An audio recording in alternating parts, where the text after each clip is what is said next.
tonight we go to the very edge of the known world. Not by ship, sailing off a flat earth map, but on foot. You feel the cool, damp clay of the military road squelch under your heavy-soled caligy, those iconic Roman sandal boots that gave an emperor his nickname. The last of the day's grey light is leaching from a bruised sky, and the air has a bite to it, smelling of wet earth, pine resin from the great forest ahead, and something else, a vast, cold emptiness. That's the river Danuvius ahead. And you are walking towards a solitary, dark shape silhouetted against the water's gleam, a wooden watchtower. This is the Limes, the frontier.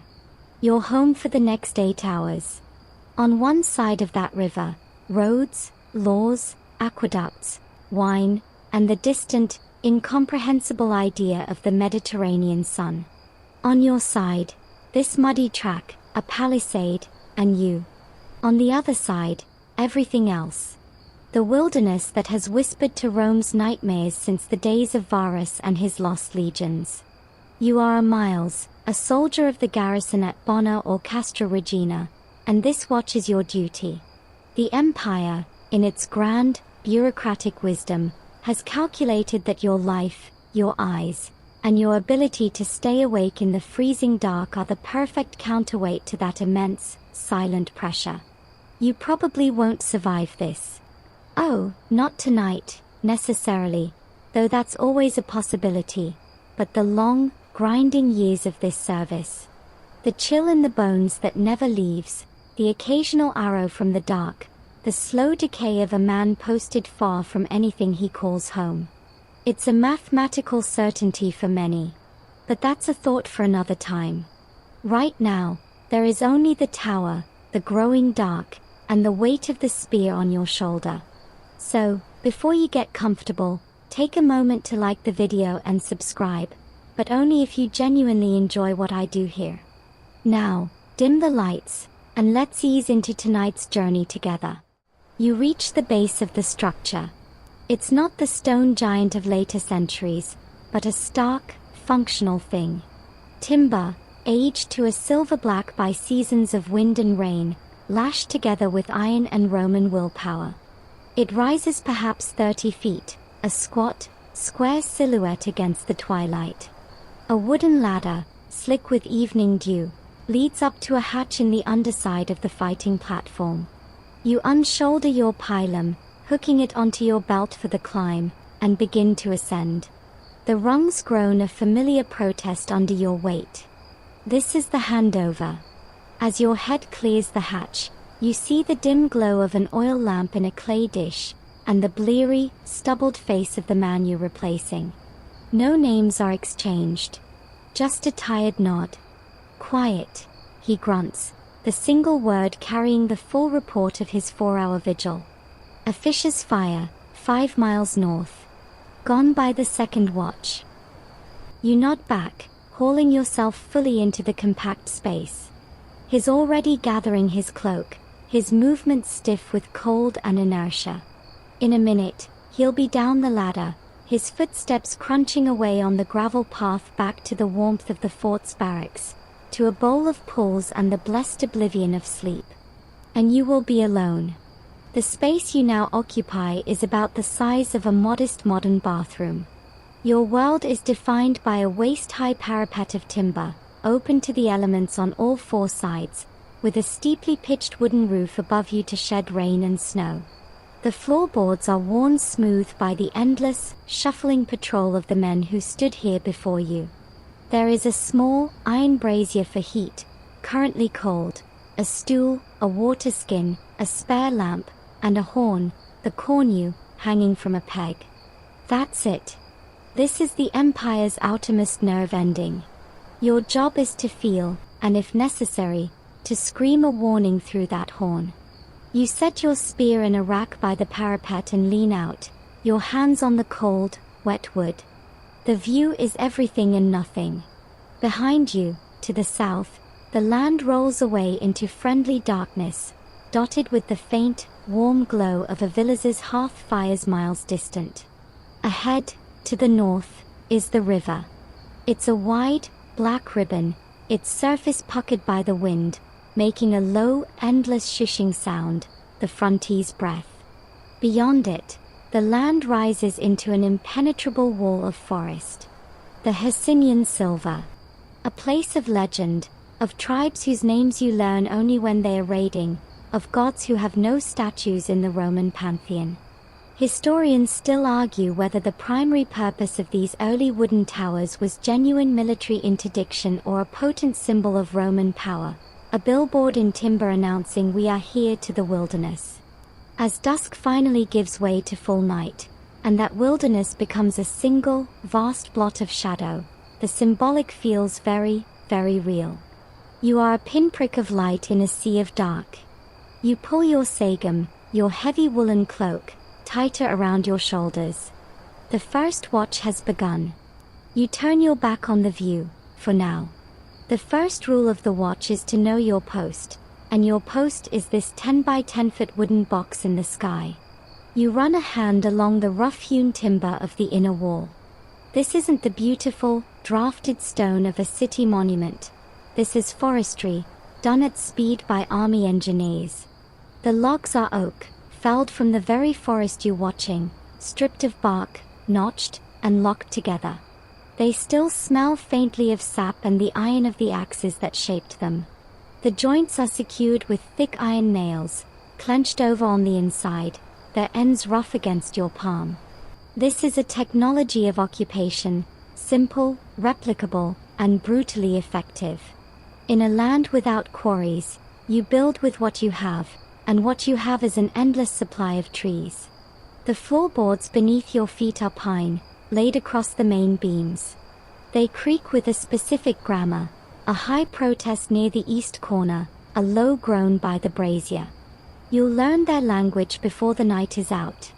The parapet you leaned against moments ago is your shield. It's breast high, made of thick planks with narrow vertical arrow slits cut at intervals. Not for shooting from, really, the angle is too awkward, but for looking out while keeping most of your body hidden from any watching eyes in the dark below. The roof above is a thatch of reeds from the riverbanks, laid thick to turn rain. In a heavy storm, you imagine the sound would be deafening, a roar that would swallow all other noise from the outside world, leaving you in a dripping, isolated cocoon. You methodically unpack the kit you brought.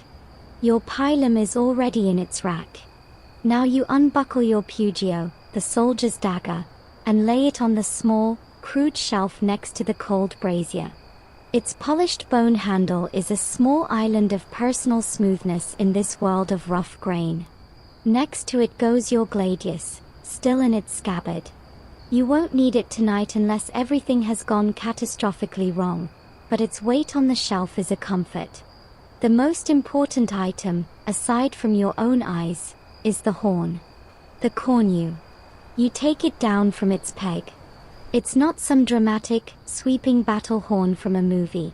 It's a simple, G-shaped bronze tube, patinated with age and the sweat of hands. You lift it, feeling its surprising heft. The mouthpiece is cold against your lips. You don't blow it, but you know the signals. One long note, general alert, stand to. 2 short blasts, cavalry sighted.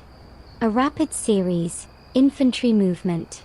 The specific codes are something you and the men in the adjacent towers, spaced roughly a Roman mile apart along this stretch of river, have practiced until they were as natural as breathing.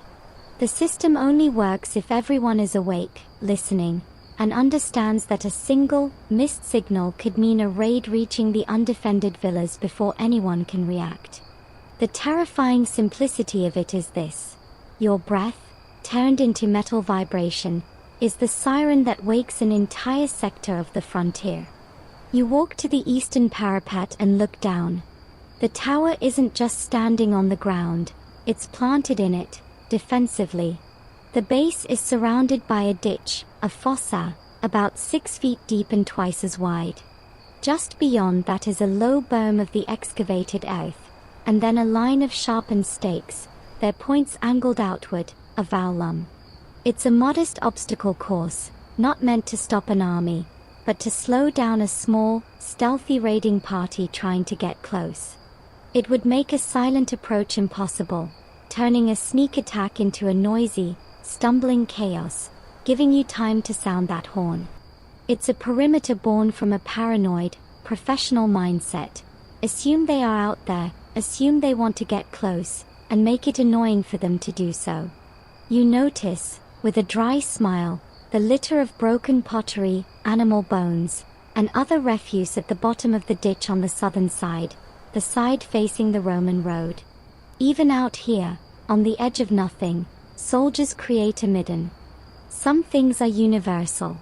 The final element of your tiny domain is the most human. The remnants of those who stood here before you. Initials are carved into a beam by the stool, MVL. A clumsy drawing of a galley ship is etched near an arrow slit, the work of some homesick sailor from the classis, the fleet, seconded to frontier duty. There's a small, dark stain on the floor by the brazier that no amount of scrubbing will lift. You don't speculate on its origin. This tower isn't just a military installation, it's a diary, written in graffiti and wear patterns. You add nothing to it yet. You are just the latest entry in a long, cold, silent ledger of vigilance. The wind picks up, humming through the arrow slits with a low, flute-like tone. You pull your cloak tight again. The tower is ready. You are not, but that's irrelevant. The watch is all that matters now. The last smear of grey is gone from the western sky, eaten by the absolute black of the Hercynian forest. The world has contracted to the tiny pool of orange light from your clay lamp and the vast, star-dusted void beyond your parapet. This is the first watch, the Vigilia Prima, and its character is distinct. The transition from day to night is the most dangerous time, the hour when shapes lose their meaning and the mind starts painting threats onto innocent shadows. Your senses, dulled by the day's march and the mundane chatter of the fort, are now painfully sharp. You are all ear, all eye. You begin the ritual. You start at the northern face, the one overlooking the river. You rest your forearms on the cold wood and just listen. The river's shush is the baseline. Underneath it, you parse the other sounds. The creak of a tree branch, heavy with moisture. The distant, hollow knock of wood against wood, maybe a beaver, maybe something else. You strain to hear the sound of a paddle dipping into water, the telltale scrape of a hull on gravel. Nothing. You move your head slowly from left to right, scanning the black strip of the opposite bank. You're not looking for movement. In this light, that's nearly impossible. You're looking for the absence of stars. A patch of sky that goes dark because something solid is moving through it. A smudge on the horizon that might be a fire's glow, carefully banked. After a count of 500 heartbeats, you shift to the eastern parapet. The routine repeats. Here, the land slopes down from the tower towards a boggy area. The soundscape changes. It's all insects and frogs here, a relentless, chirping chorus. That's good. A steady, natural noise is a blanket.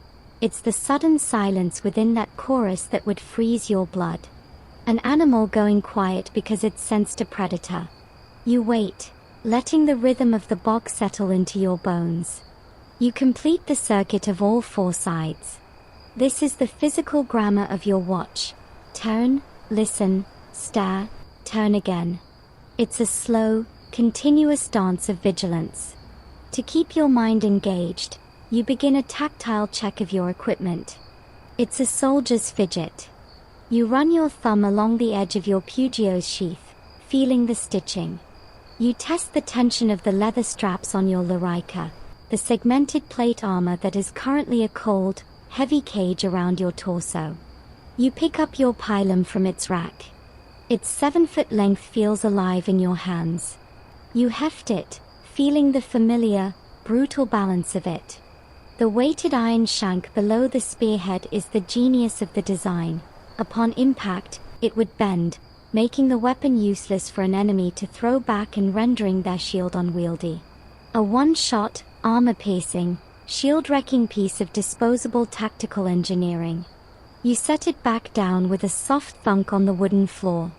Historians still argue whether the average frontier soldier's night vision was better than ours, honed by a lifetime of oil lamps and darkness, or chronically ruined by vitamin deficiencies and smoky brazier fumes. As your eyes fully adapt, you can make out the silvery path of the river now, defined by the stars it reflects. The forest is a solid, black mass, but you start to see gradients within the black, the slightly lighter void of a clearing, the denser darkness of a copse of pines. This is when you see the first light. Not across the river, but to the west, along the line of the frontier. A tiny, bobbing orange pinpoint, moving steadily. It's the watch change party from the next tower, a mile away, carrying a shielded lantern as they march back to their fort along the military road. It's a comforting sight. Proof you are not a solitary sentinel, but a link in a chain. The light winks out as it dips below a hill. The world is, once again, yours alone. The chill is settling in now, a damp cold that seeps up from the river and through the gaps in the floorboards. You consider lighting the charcoal in the small brazier, but you decide against it. The warmth would be a blessing, but the glow, however shielded, would ruin your night vision and make you a perfect target in this wooden tower. You'll trade comfort for a marginal increase in survival. It's an easy calculation. You pull the rough wool of your cloak's hood up over your head, the scratchy fabric familiar against your ears. The official, widely accepted historical fact of your existence here is that you are part of a vast, systematic border control apparatus. The lesser-known, slightly amusing detail is that the Army's regulations, the discipliner, probably had more to say about the proper polishing of your belt fittings and the length of your hair than about what to do if you saw 50 bearded warriors emerging from the river mist. Priorities. You check the water clock, a simple, marked bowl with a tiny hole in the bottom, dripping into another vessel. The first hour of your vigil is nearly done. The night stretches ahead, vast and silent. You resume your position at the northern parapet, your breath a faint plume in the air. The lamp does nothing to warm. A low, insistent grumble in your stomach announces the next phase of the watch. Hunger is a familiar companion, a predictable diversion in the long silence. You turn from the parapet and crouch by your pack. Dinner time on the limes is not a feast, it's fuel. You pull out a cloth bundle and a small, lidded pot made of coarse, black pottery. Inside the bundle are 2 fist-sized lumps. One is bucellatum, the legionary's hardtack. It's a rock-hard biscuit of twice-baked barley or wheat, durable enough to be used as a building material in a pinch. You'd need to soak it in your water or a bit of soured wine, posca, to make it edible without breaking a tooth. The other lump is caseus, a hard, salty cheese, its rind darkened by age and travel. It has the aroma of a well-worn boot, but it's packed with fat and calories. The staple food of the Roman soldier, the thing that powered the conquest of the world, was essentially a cheese sandwich on a cracker that could last for decades. But for now, you opt for something with a hint of warmth. You take a small bronze tripod from a hook on the wall and set it over the brazier.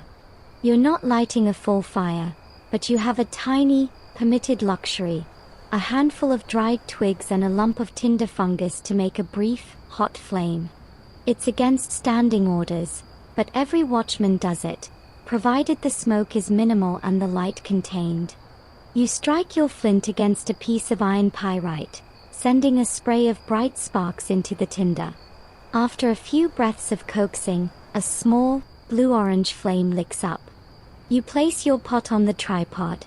Into it goes a measure of water from your skin, a handful of coarse barley meal, a pinch of salt from a tiny wooden vial, and a few shreds of that formidable cheese. This is pulse, the ancient Roman porridge. It's the same gloop that Romulus and Remus might have eaten, and Cato the Elder definitely ranted about its superior virtue. As it begins to heat, a bland, Starchy smell fills the tower, the smell of a million campfires from Hispania to Syria. While it simmers, your mind drifts to the contrast. This bland, functional meal in your pot is a world away from what the legions could eat when in garrison or on the move with a proper supply train. You've heard the stories from veterans of the big frontier forts like Argentoratum or Vindonissa. They speak of garum, the infamous fermented fish sauce that was the ketchup of the Roman world, shipped in amphorae from Spain or Pompeii. They talk of lentils from Egypt, dried figs from Greece, olives from Italy, even peppercorns from India, ground over stews. The Roman military machine was a supply chain nightmare that somehow worked, funneling the flavors of an entire empire to its farthest edges. The fact that a soldier on the Rhine could season his stew with pepper from the Malabar coast is a testament to logistical madness. Your cheese and barley, here in this wooden box, is the absolute baseline, the logistical long stop when the fancy stuff runs out. You stir the thickening porridge with the handle of your Pugio, the metal heating up pleasantly. The cheese melts into salty, oily ribbons. It's not appetizing by any civilized standard, but in this moment, the steam rising into your face is a profound comfort. It's a tiny pocket of heat and life in the vast, cold dark. You eat directly from the pot, the warm clay comforting against your chilled fingers. Each mouthful is heavy, glutinous, and deeply satisfying. This is the core reality.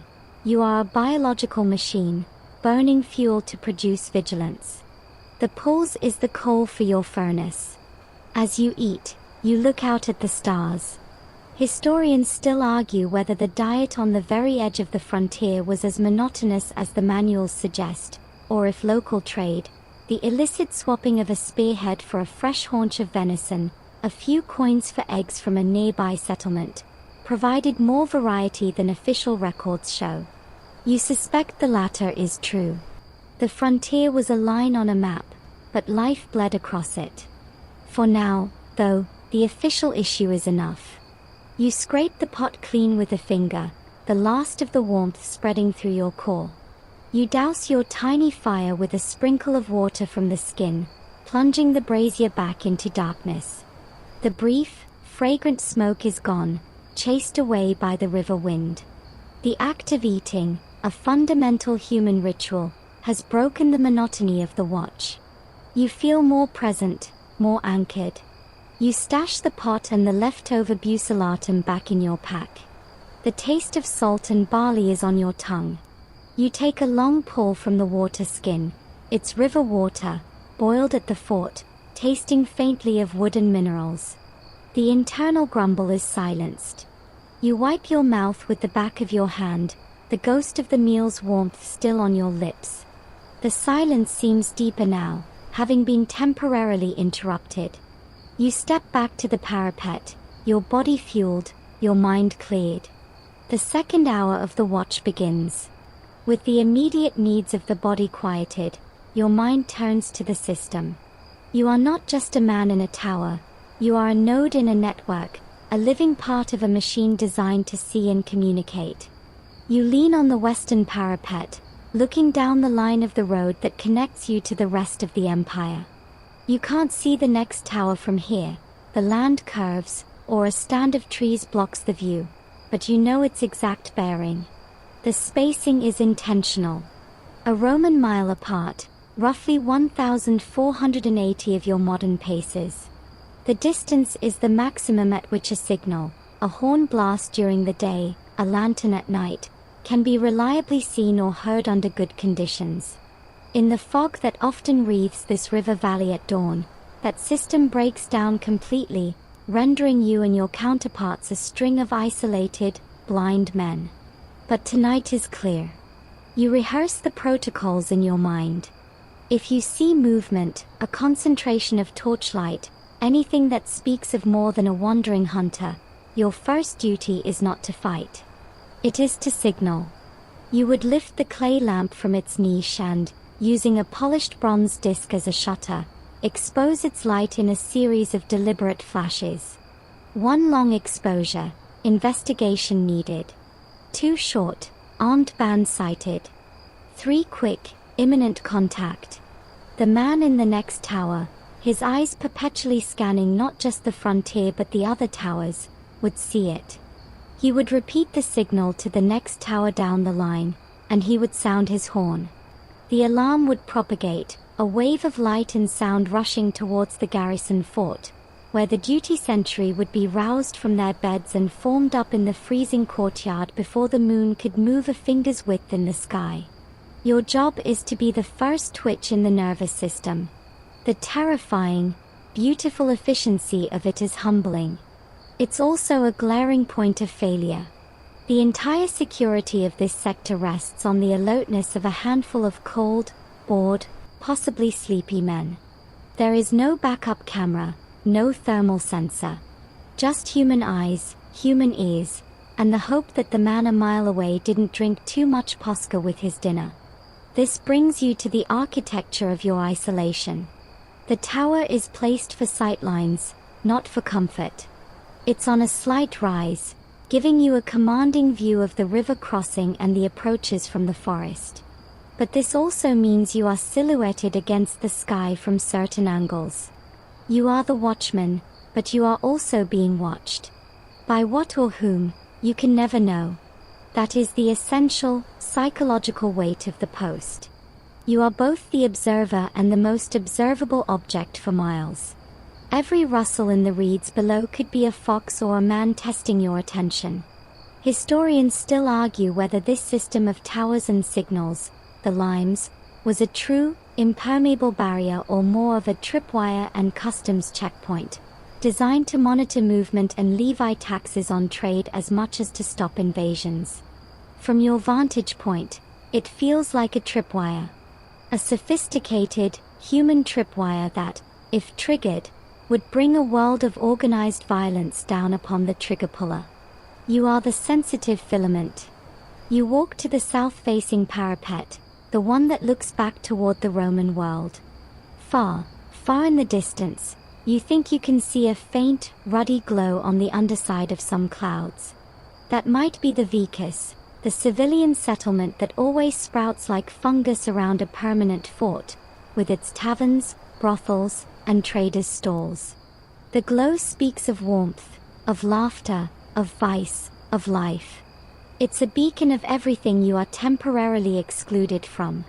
The temptation is to stare at it, to let your mind wander into its warmth. But that's the danger. You force your gaze back to the north, to the dark. The system only works if you face away from the light.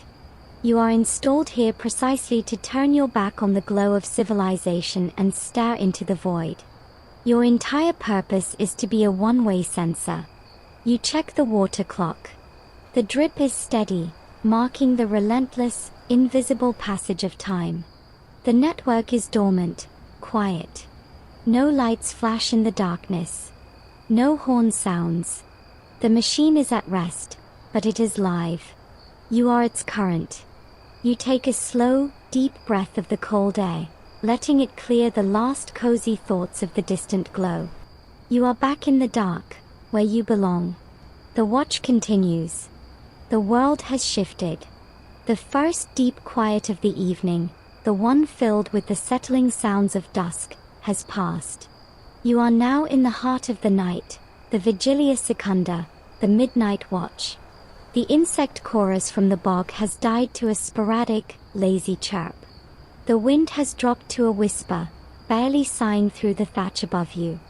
The river's sound seems louder now, not because it has changed, but because everything else has fallen away. It is a profound, almost physical silence that presses against your ears.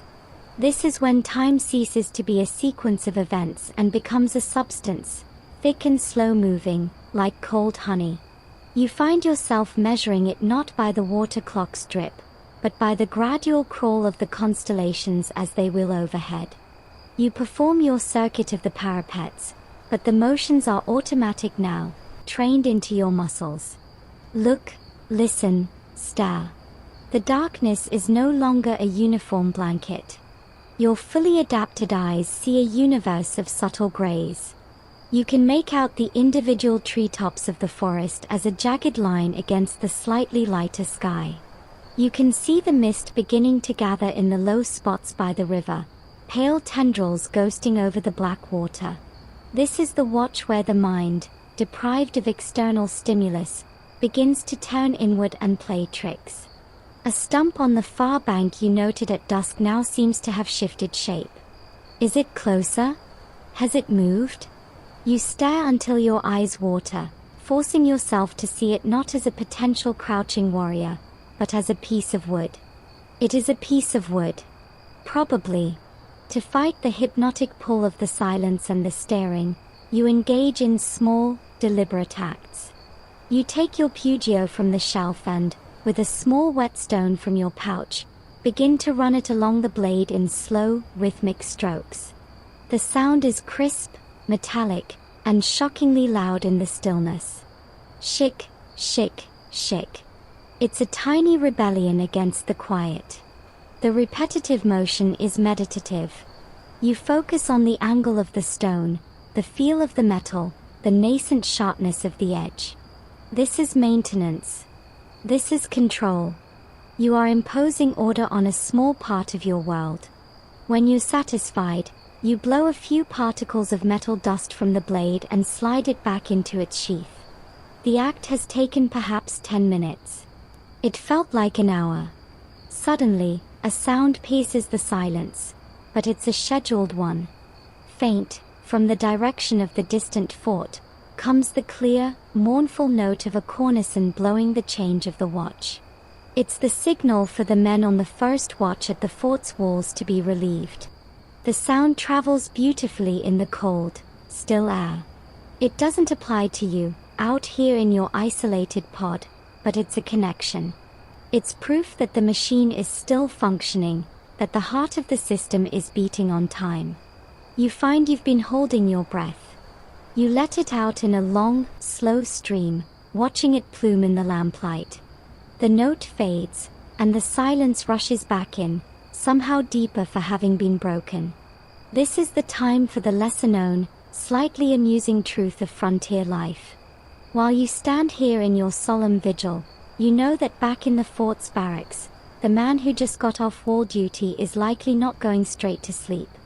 This is the recognized time for the first of the night's natural awakenings.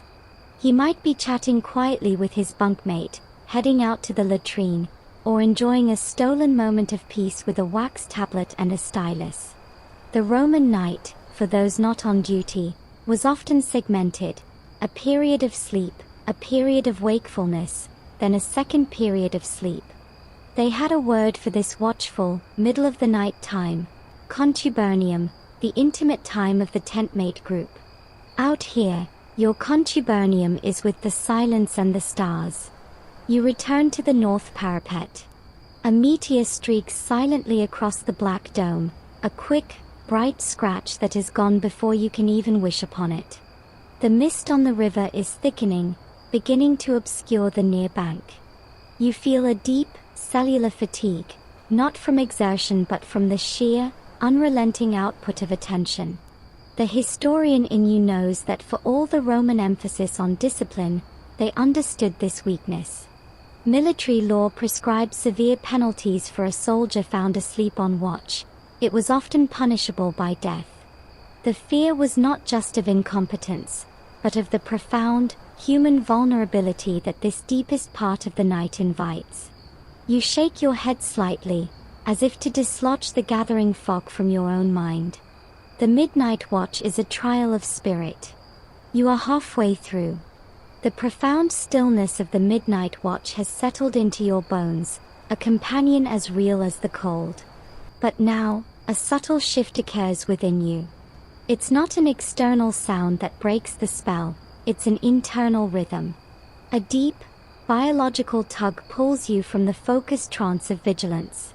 This is the natural waking period, the vigilium that splits the night into two sleeps. You are not tired in the way you were an hour ago. You are clear-eyed, alert in a different, interior way. Your mind, having tirelessly scanned the outside world, now turns its gaze inward. The silence is no longer an adversary to be fought with the scrape of a whetstone, it's a blank slate. You step away from the parapet and move to the small stool by the cold brazier. You don't light a fire. You simply sit, letting the wooden frame creak under your weight. You pull your cloak around you like a cocoon. In the fort, this is when men would rise, stir the embers of a common hearth, talk in low voices, or read by the guttering light of a lamp. Some scholars even suggest this segmented sleep pattern shaped centuries of human creativity and quiet social bonding, a time for contemplation or whispered conversation free from the demands of the day. Out here, you have no companion to whisper to, so your thoughts drift to the most natural subject, home. Not Rome, never Rome. That's an abstraction, a picture on a coin. Home is a much smaller, sharper memory. It's the smell of the particular clay of your village in, say, Gallia Narbonensis, after a rain. It's the sound of your father's voice grumbling about the olive harvest, the feel of the sun on the vineyard slopes, so different from this damp, northern chill. You think of the girl you might have married if you hadn't taken the recruiting officer's viaticum, the enlistment bonus. Her face is softer in your memory now, the details blurred by time and distance, leaving only a feeling, a sense of warmth and a path not taken. You wonder if she has children now, if she thinks of the young man who marched away down the Via Aurelia. The thought is not bitter, just heavy, a quiet weight in your chest. You rise and tend to the lamp. The flame has guttered low, the wick needing adjustment. You use the tip of your Pugio to lift it, and the flame brightens, throwing exaggerated, dancing shadows of yourself against the timber wall. The play of shadow is a momentary distraction. It looks like a giant, a puppet, a thing not you. You watch it until it settles back into a mere silhouette. This act of maintenance, of nurturing your one point of light, feels deeply symbolic. You are keeping a flame alive in the wilderness. It's a tiny, personal mission within the grand, imperial one. Historians still argue whether this near-universal experience of second sleep was a cultural construct of the pre-industrial world or a hardwired human biphasic sleep pattern, revealed only when artificial light and modern schedules didn't suppress it. Sitting here in the true, unmitigated dark, the question feels academic. Your body knows its rhythm. This waking period is a gift and a curse. It grants you a lucid respite from the monotony of the watch, but it also opens the door to thoughts that daylight duty and exhaustion usually keep safely locked away. Thoughts of mortality, of purpose, of the sheer, vast distance between this wooden tower and anywhere you could call your own. You stand and walk back to the eastern parapet, drawn by the first, faint hint of a change. The blackness is not so absolute. A thin, milky band of pre-dawn light, invisible to the direct gaze, is beginning to lift the horizon ever so slightly. It's not dawn, not even close, but the crushing depth of the night is past its peak. The sight does not cheer you, it simply reorients you. The internal interlude is ending. The watch will soon demand your full, external attention again. You take a long drink of water, the cold liquid shocking your system back to the present. You stretch your arms, feeling the armor plates on your shoulders shift and clink softly. The moment of introspection, of personal memory, is over. You lock it away. You are a soldier on the limes again. The quiet inside you settles, merging once more with the quiet outside. The circuit of the parapets resumes, but your eyes are keener now, looking not inward, but out, past the thinning mist, waiting for the world to redefine itself out of the grey. With the internal reverie of the night watch receding, your attention returns to the immediate, tangible world of the tower. Your eyes fall on the small shelf, not on your weapons, but on the few, worn objects next to them. These are the relics of your other life, the one that exists when you are not a component of the frontier machine. You pick up the first, a single, hexagonal gaming piece made of yellowed bone. It's worn smooth on the edges from countless rolls across barrack room tables. This is a calculus, used for playing La Trunculi, the game of brigands, a Roman strategy game not unlike a more complex checkers. You turn it over in your fingers, feeling the familiar, soapy smoothness. You recall the last game you played, 2 nights ago in the fort, with a grizzled optio from Hispania. You were losing badly, your pieces getting swept from the board with grim efficiency, but the companionship, the muttered curses, the shared flask of cheap wine, that was the real point. The piece is a token of that social contract, a tiny monument to boredom alleviated and camaraderie forged over a checkered board. It's proof that you are more than your duty, you are a man who plays games. Next to it lies a small, folded square of cloth. You unfold it carefully. It's a spare focale, the woolen scarf worn around the neck to prevent your armor from chafing. But this one is different. The standard issue is a plain, scratchy gray. This one has a faded red stripe woven into its edge, a subtle, defiant bit of personalization. More telling is the neat, almost invisible stitch that repairs a long tear. The sewing is clumsy, done by your own hand one evening under a smoky lamp, but it's functional. You remember the drill that caused the tear, a frantic scramble through a bramble-choked ditch during a field exercise. The repair is a record of damage sustained and overcome, a private badge of minor endurance. The army issues you gear, but it does not issue you the will to maintain it. That comes from within, from the stubborn desire to preserve a piece of your world, however small. You run your thumb over the stitching. This act of mending, of preserving, is a quiet rebellion against the entropy of frontier life. Everything here wants to decay. The wood rots, the iron rusts, the cloth mildews. To stitch a tear, to oil a blade, to carve your initials, is to assert a tiny pocket of order. Historians can map the grand strategy of the limes, but they often miss this microscopic layer of history. The history of repair, of personalization, of the small things that kept a human spirit from eroding along with the palisade posts. The widely accepted fact is that the Roman army was a uniform, standardized force. The lesser-known, poignant detail is how fiercely, and with what humble creativity, the individual soldier within that machine carved out a sense of self. Your hand finds the last object, a small, flat river stone, smoothed by centuries of water. It fits perfectly in the palm of your hand. There's nothing remarkable about it. No carving, no marking. You picked it up from the riverbank on your first patrol here, over a year ago. You can't say why. Perhaps its perfect smoothness appealed to you, a contrast to the jagged, uncertain landscape. It serves no purpose. It's not a tool, not a token. It's just a stone. And yet, it is the most personal thing here. It is a piece of the frontier itself, claimed not for the empire, but for you. When you hold it, you are not holding a strategic position. You are holding a memory of a specific afternoon, the chill of the water, the slant of the sun. It's an anchor to a moment of simple, unregulated existence. You place the stone back on the shelf, next to the mended scarf and the game piece. Together, they form a tiny altar to the person behind the sentry. You look from them to your spear, then out to the dark forest.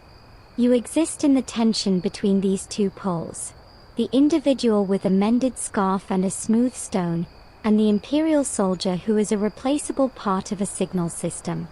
The night is long enough for both to be true. You take a deep breath, the cool air filling your lungs. The relics have done their job. They have reminded you of your own continuity. You turn your back on the shelf and face the parapet once more. The personal interlude is closed. The watch continues, but you carry the quiet weight of the stone in your memory, a small, solid counterbalance to the vast, empty dark. A new quality of cold announces the arrival of the third watch, the Vigilia tertia.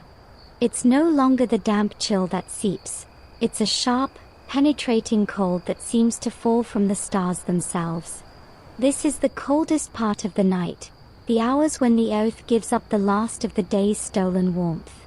Your breath plumes thick and white in the lamplight, and the moisture in your nostrils threatens to freeze.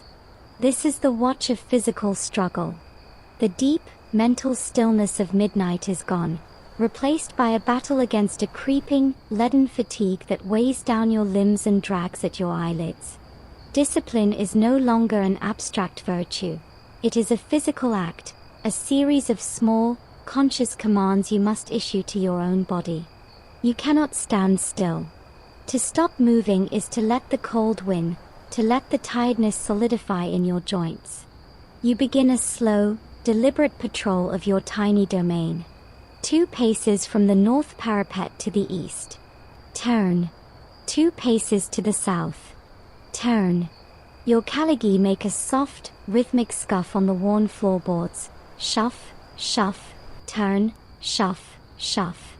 It's not enough to generate real warmth, but it keeps your blood moving, it keeps your mind tethered to the simple rhythm of the steps. You swing your arms, gently, feeling the pull of muscles in your shoulders. You flex your fingers inside your gloves, making fists, then stretching them wide, over and over, fighting the stiffness. This is the unsung, miserable core of sentry duty, the war against your own biology. Your body, programmed by millennia of evolution, is screaming at you that this is the time to be asleep, huddled for warmth, vulnerable. You are defying that programming with every shuffling step. You pause at the western parapet, looking towards the fort. All is dark. The world is asleep. This watch, from roughly midnight to the first cockcrow, was historically viewed as the most dangerous for a surprise attack. It's when human alertness is at its lowest ebb, when the cold and darkness provide the greatest cover. You know this. The knowledge is a spike of adrenaline that temporarily burns away the fog. Your senses strain, not broadly as before, but with a sharp, paranoid focus. Every shadow at the base of the tower is examined for depth. Every ripple in the fading mist on the river is analyzed for direction. Is that a log drifting, or is it moving against the current? You stare until your eyes ache. It is a log. Probably. To engage your mind, you begin a silent inventory. Not of the tower, but of your sentry back at the fort. You name them in your head, picturing each face in their bunk. Grizzled Vindex with the broken nose, young Fortunatus who still writes home every week, silent Brutus who can fix any piece of gear. You count them off, 1 through 80. It's a mental exercise, a way to cling to the community you are apart from. You think of your centurion, Marcus Gallius, a man whose voice could strip paint from a shield at 50 paces. You can almost hear his bark now. Eyes open, you sodden Muli Morioni. The imagined insult makes you smile faintly in the dark. The Roman army's famous discipline was enforced not just by the threat of the centurion's vine-stick cane, but by this deep, ingrained sense of mutual obligation. You stay awake because the man next to you in the line is counting on you to stay awake. Even here, alone, that bond exerts its pull. Historians still argue whether the primary threat on a frontier like this was large-scale invasion or constant, small-scale raiding, the theft of cattle, the snatching of a few individuals for slavery, the testing of the wire. In this cold, silent hour, the latter feels more true. An army makes noise, needs supply. A raid is a ghost. It is 3 or 4 men moving like smoke across the river, their goal not conquest but quick, brutal profit. They would strike not at a fortified tower like this, but at an isolated farmstead, a poorly guarded granary. Your job is to see the smoke before the fire is lit. The thought is chilling. It means the threat is not a dramatic, honorable battle line emerging from the mist, but a knife in the dark, a life snuffed out for a bag of grain and 2 silver spoons. Your vigilance feels both more noble and more futile against such a mundane, cruel possibility. You shake your head again, a physical rejection of the thought. The cold is your enemy. The sleep is your enemy. Those are enough for now. You resume your shuffling patrol.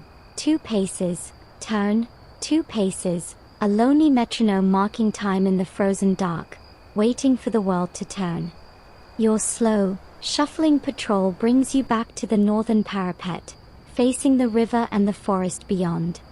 For hours, that looming wall of darkness has been an abstract, the source of potential threats and the embodiment of otherness. But now, in the deep cold of the third watch, your mind, seeking distraction from its own fatigue, begins to populate that void. Not with monsters, but with people. The Germani. The word conjures a standard-issue barbarian in the minds of senators in Rome, shaggy, roaring, fueled by beer and battle fury. But you've been here long enough to know the caricature is a comfort, a simplification for people who will never stand on this parapet. The reality across the river is far more complex, and in its own way, more intimidating. You've seen them, of course. Not in war paint, but in trade. At the designated market days in the Vicus, men from the Chatti or the Tencterai cross under flag of truce. They bring amber, furs, good quality wool, and sometimes slaves captured in their own intertribal wars. They take back Roman bronze work, glass beads, pottery, and wine. You've stood guard at those markets, watching the tense, polite haggling. You've seen their warriors, not as a howling mob, but as individuals. A young man with intricately braided hair appraising the balance of a gladius with a critical eye. An older man with a face like a river stone, his fingers tracing the pattern on a Samian-ware bowl. They have their own hierarchy, their own codes of honor that make as much sense to them as the disciplina militaris makes to you. They are not a mindless force of nature. They are political, calculating, and acutely aware of the Roman giant on their doorstep. You think of their villages. Not the temporary war camps the histories describe, but the permanent settlements your scouts have reported. Sturdy longhouses with timber frames and thatched roofs, not so different from the native settlements inside the empire. They farm, they herd, they have smiths who work iron. They have gods whose names you can't pronounce, who live in groves and rivers, gods who seem to belong to this damp, cold land in a way Jupiter and Mars never will. This is their home. You are the visitor, the permanent, armed guest who has built a fence and declared the far side of the river off limits. From their perspective, your tower isn't a noble bastion of civilization. It's an affront, a provocation, a daily reminder that their world ends at the water's edge. The widely accepted historical fact is of a Roman frontier facing barbarian chaos. The lesser-known, unsettling detail is the amount of everyday, quiet interaction, trade, gossip, even occasional intermarriage, that flowed across that river, complicating the simple story of us versus them. Historians still argue whether the tribes viewed the Roman Empire primarily as a predator to be resisted or as a source of wealth, technology, and potential alliance to be exploited. The answer, you suspect from your market day observations, is both, often simultaneously. A chieftain might trade peacefully for Roman weapons one season and use them to raid a rival tribe the next, all while weighing the benefits of allying with Rome against his own people's desire for independence. You are not facing a war. You are facing a kaleidoscope of shifting loyalties and calculated risks. The man who might trade you a fine wolf pelt today might be studying the tower's weaknesses tonight, not for a grand assault, but to judge if a quick raid on a supply wagon is worth the risk. A gust of wind moans through the arrow slits, carrying with it the pure, empty scent of the deep forest, pine, decay, and frozen earth. It's the smell of their world. You find you are no longer looking at a monolithic wilderness. You are looking at a landscape inhabited by fathers teaching sons to track, by mothers mending hides by half-light, by ambitious young men dreaming of glory and cattle. They are as real, as complicated, and as rooted to this land as you are rootless. This realization doesn't make you less vigilant, it makes your vigilance more precise. The threat is not a faceless horde. It is intelligent, adaptive, and understands the value of patience. You are not guarding against chaos. You are guarding against a different, deeply familiar kind of order, one that operates just beyond the light of your lamp. The cold seems deeper with this knowledge, but the night feels more real. You are not alone in the dark. You are sharing it, separated only by a strip of black, flowing water and a world of unspoken understandings. The philosophical contemplation of your unseen neighbors is shattered by a jolt of pure, animal instinct. Your eyes, sweeping the tree line where it meets the river's edge, catch it, a flicker. Not a light, but a disruption in the pattern of shadow. A patch of deeper black that moved against the stationary dark. It's gone now. Vanished. Your heart, which had been beating a slow, cold rhythm, suddenly hammers against your ribs like a prisoner trying to break out.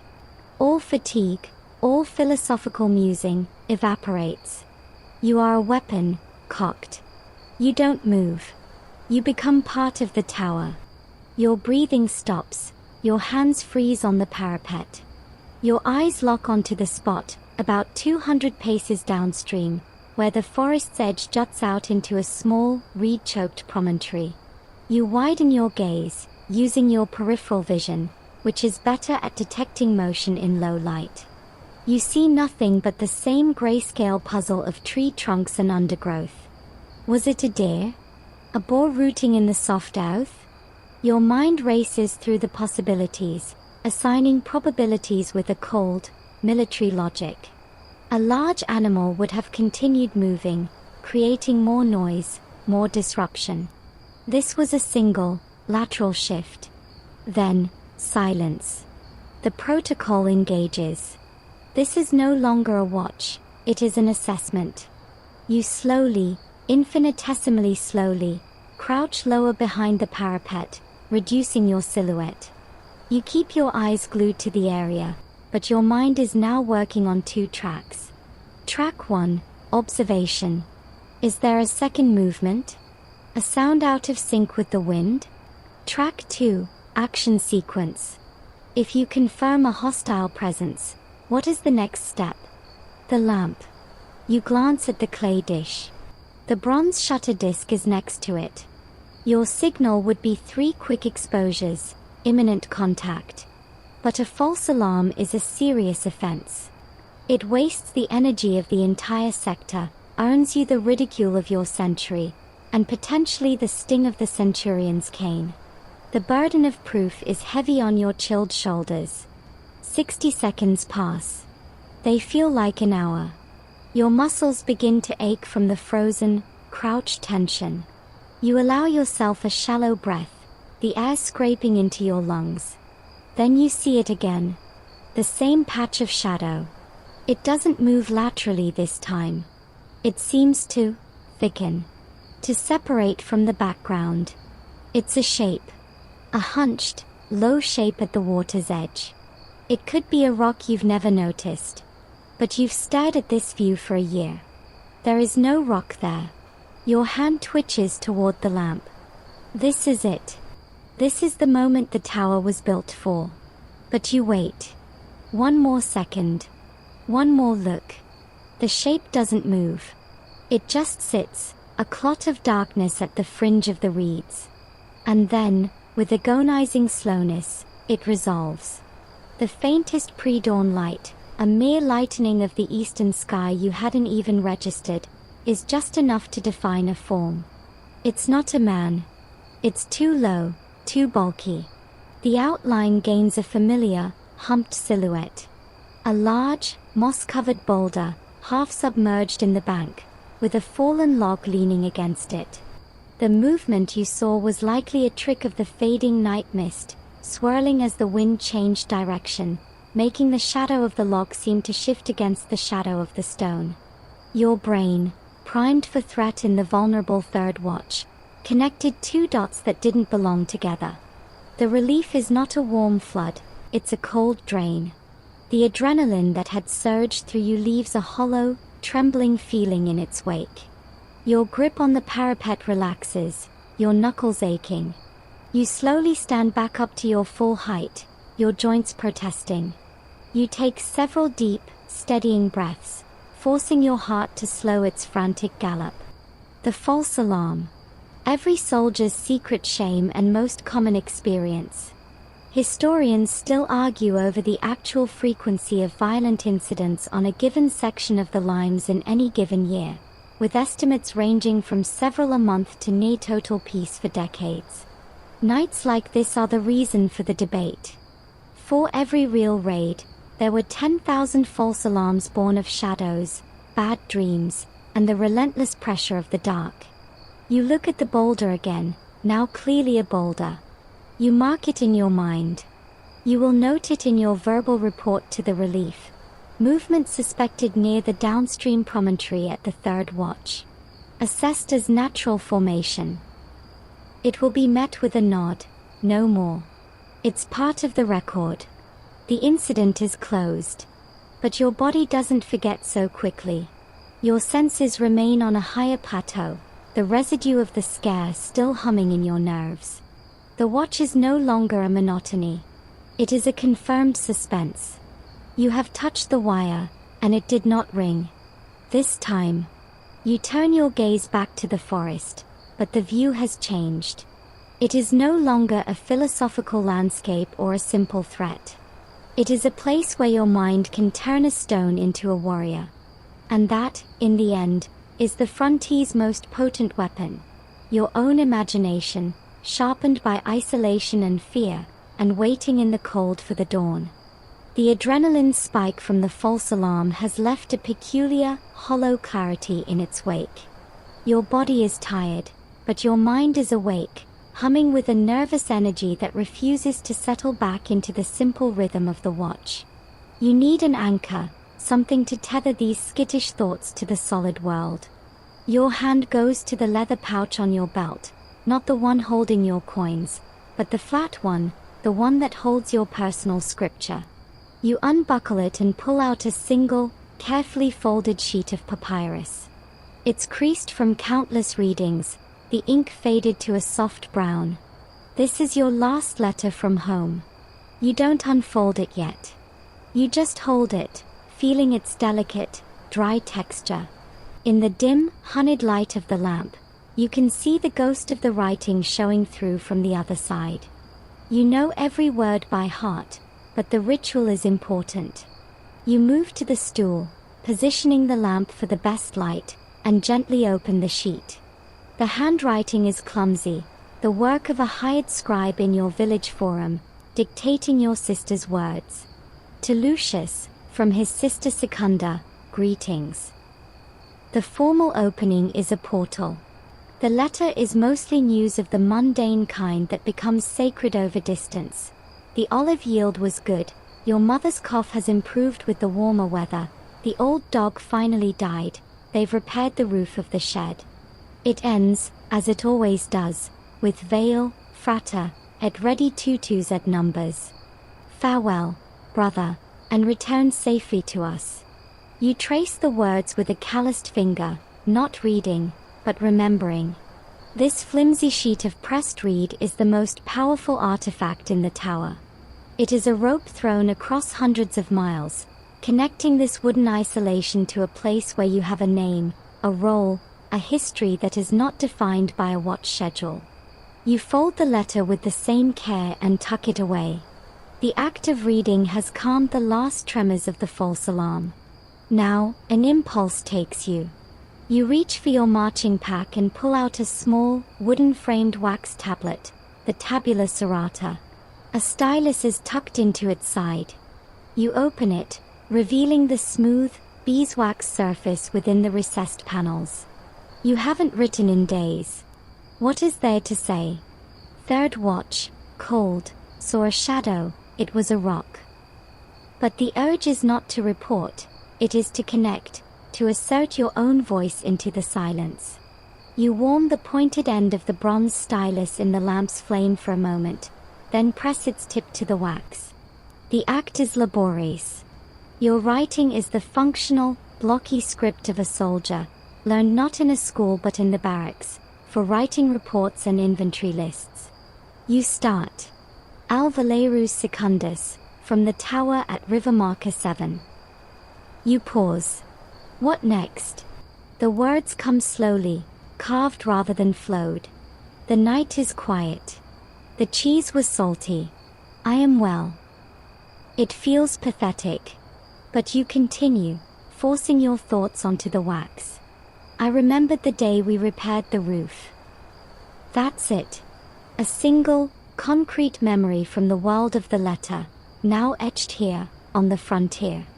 It's a tiny act of defiance. You are not just receiving words from the civilized world, you are sending something back, however clumsy. The widely accepted historical fact is that the Roman army was a vast, literate organization that generated mountains of paperwork, requisitions, duty rosters, personal correspondence. The lesser-known, surprising detail is just how far down the ranks that literacy extended. Even a frontier miles like you was expected to be able to read duty passwords and scratch out a basic report. The army ran on ink and wax as much as on iron and grain. You close the tablet, the brief message sealed inside. It may never be sent. It may sit in your pack until you scrape the wax smooth for the next meaningless note. But the act itself has value. Historians still argue whether this level of functional literacy made the Roman soldier more disciplined or simply more administratively burdened. As you put the tablet away, you know the answer. It did both. It turned you into a clerk of your own existence, but it also gave you the tools to reach beyond the palisade, to inscribe your own small, human mark upon the impersonal face of duty. The letter from your sister is a lifeline thrown to you. The words you just carved into the wax are your hand, grasping back. You stand up, returning to the parapet. The eastern sky is undeniably lighter now, a deep slate gray instead of black. The act of reading and writing has been a form of mental sanitation, sweeping out the ghosts of the false alarm and replacing them with the solid, if distant, reality of home and the immediate, tactile reality of your own words. You are no longer just watching the dark. You are carrying a conversation with it, a silent dialogue between the man who mends his scarf and the soldier who guards the river. The night feels less empty. You have populated it, however faintly, with your own voice. The world is being redrawn. The absolute black that has been your canvas for hours is dissolving into shades of charcoal and iron. This is the fourth watch, the Vigilia Quarter, the final stretch. The crushing, thought-deadening cold of the third watch is beginning to relent, not because it's warmer, but because the quality of the darkness has changed. It is no longer a solid thing, it is a veil, and it is lifting. You can see the individual trees across the river now, not as a wall, but as a collection of trunks, their branches a dark lacework against the lightening sky. The river mist, which had been a featureless blanket, now swirls in discreet, pearlescent tendrils, catching the first impossible hints of light from a sun still well below the horizon. The nature of your vigilance shifts with the light. The paranoid, shadow-chasing focus of the deep night is over. Your task now is one of definition. You scan not for movement in the void, but for anomalies in a gradually clarifying picture. Is that a new pile of driftwood on the far bank? Has the water level dropped overnight, exposing a new sandbar that could be used as a crossing point? Your eyes, weary from staring into nothing, now feast on details. You see the flight of a single, early bird, a dark dart against the gray. You hear its call, sharp and clear in the still hour, the first herald of the diurnal world reclaiming its domain. The sound is almost shocking after the long rain of insect and wind. You turn to the east, where the transformation is most profound. The sky is a gradient now, from the deep gray at the zenith to a soft, watery lavender at the horizon.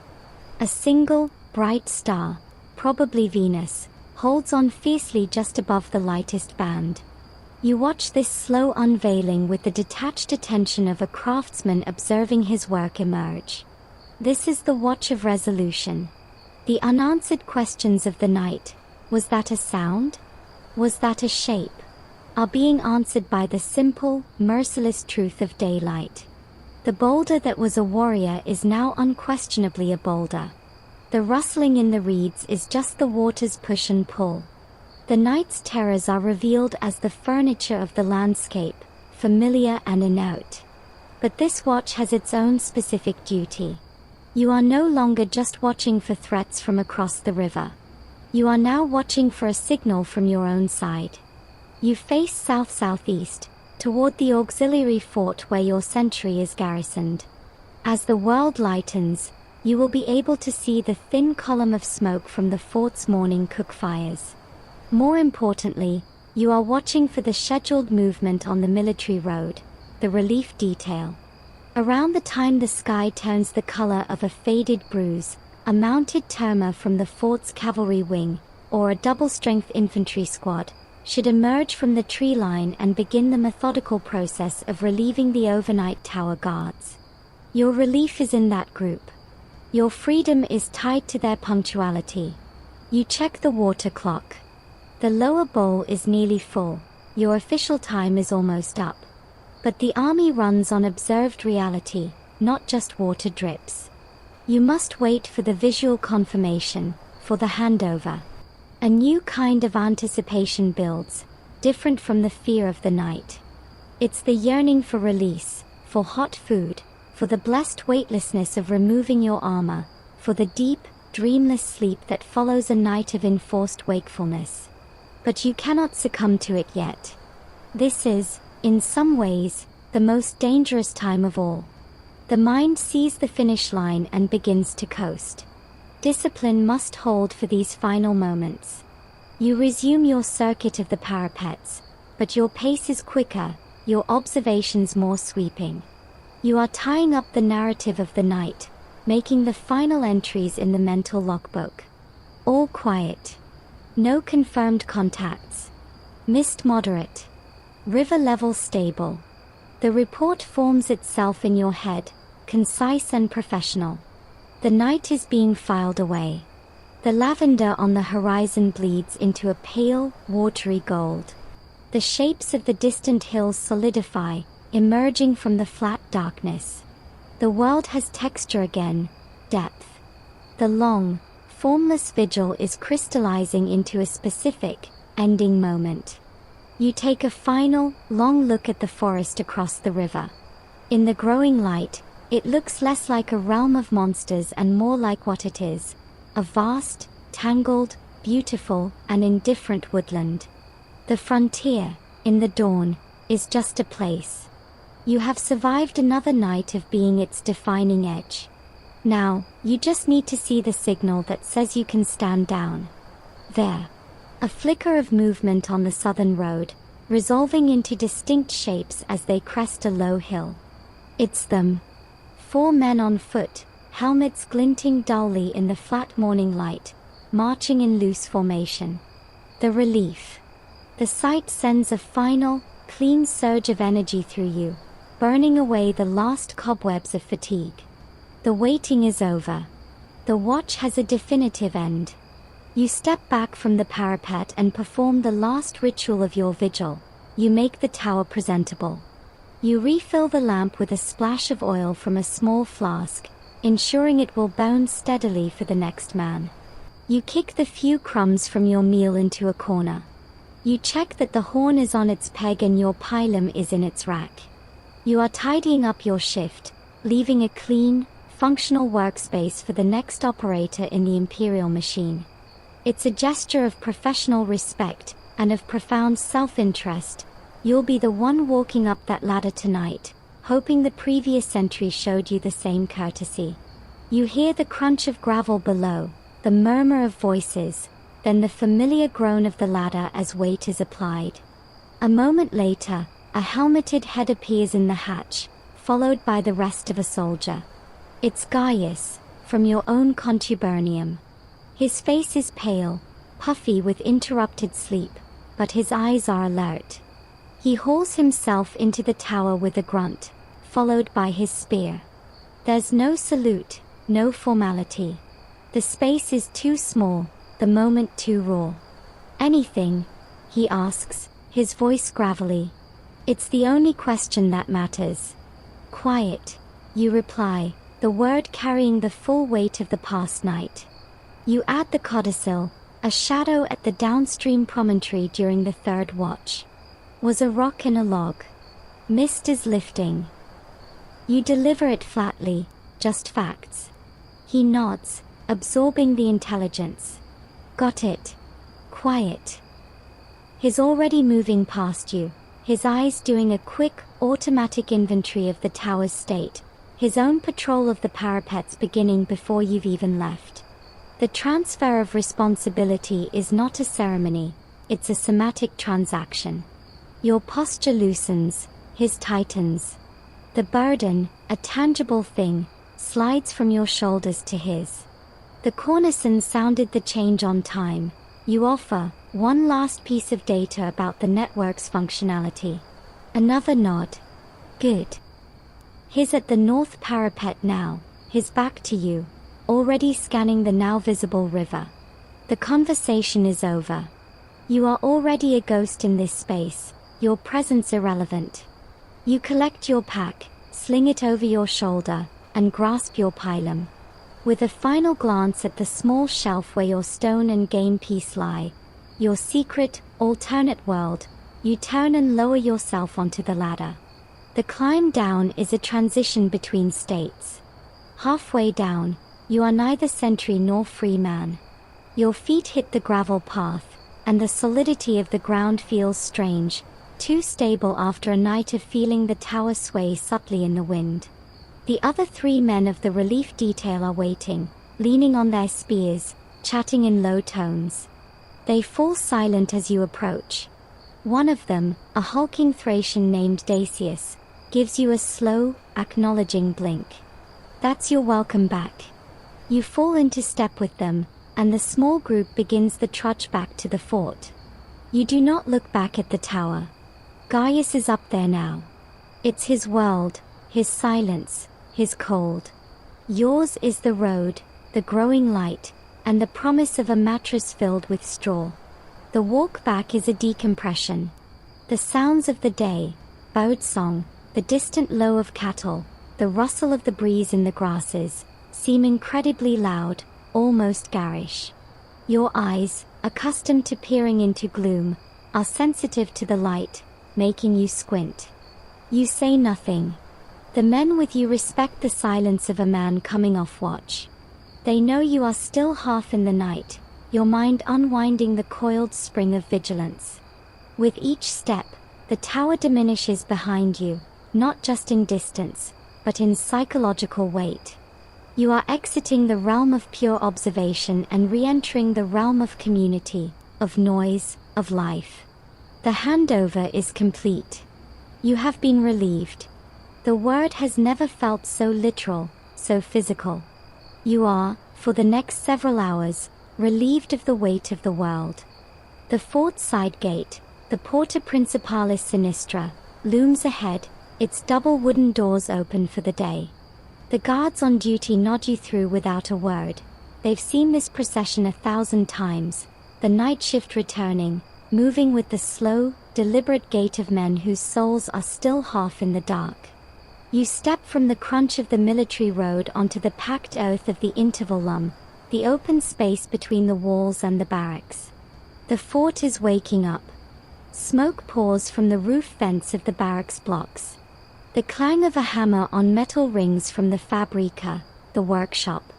A file of men from the next century jogs past on their morning run, their breath pluming in the chill, their centurion barking a rhythm. The noise, the smell of baking bread from the ovens, the sheer busyness of it all is a sensory assault. It feels less like a homecoming and more like a crash landing into a different, louder planet. But you are not part of this daytime world. Not yet. You are a creature of the departed night, and your only mission is surrender. You walk past your own barracks block, the long, low building housing your 8-man contubernarium. You can hear the voices inside, the banter, the complaints, the sound of gear being cleaned. You ignore it. Your destination is around the back, a smaller, quieter annex. This is where the night watch sleeps. You push open the heavy leather curtain over the doorway and step into a twilight realm. The room is narrow, with a few high, slit windows letting in minimal light. The air is still, cool, and smells of straw, wool, and sleeping men.